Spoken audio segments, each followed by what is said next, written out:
Now onto the track Blaine. I like Blaine, I was pleased with it at the time and I still like it. There's no remake this time, the original version with all the PS2 instruments. It still sounds good, I think. I suppose that's because there's not so many real drums, if you like. The whole rhythm section is made up of different sounds. There's like a glass break in there, little analog zips and beeps, metallic hits and electrical sounds. I really wanted to portray the machine Blaine and all his moving parts. Oh yeah, a bit of background first.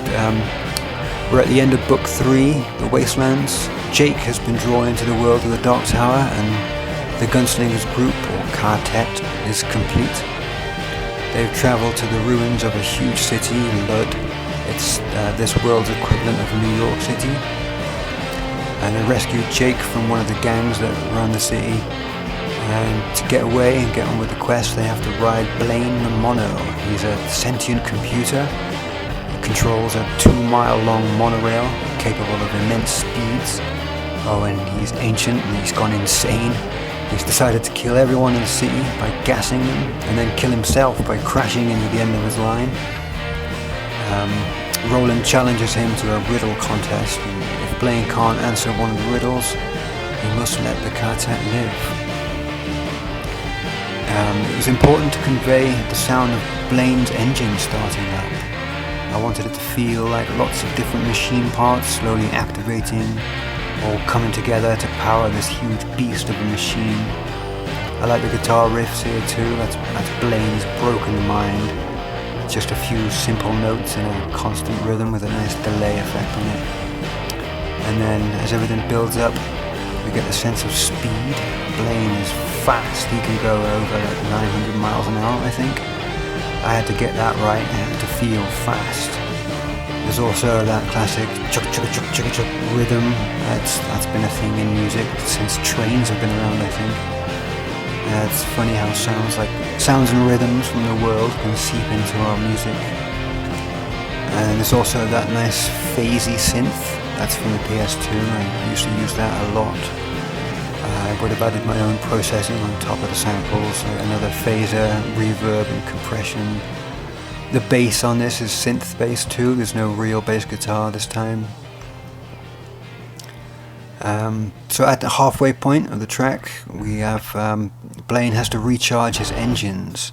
He stops at the Falls of the Hounds, which is a waterfall and makes Niagara Falls look puny by comparison.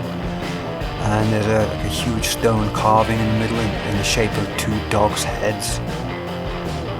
And as his engines are absorbing the power from the falls, I think the power comes from one of the beams, Blaine lets the sound of the waterfall into the cabin to punish them, I think. He makes it become deafening.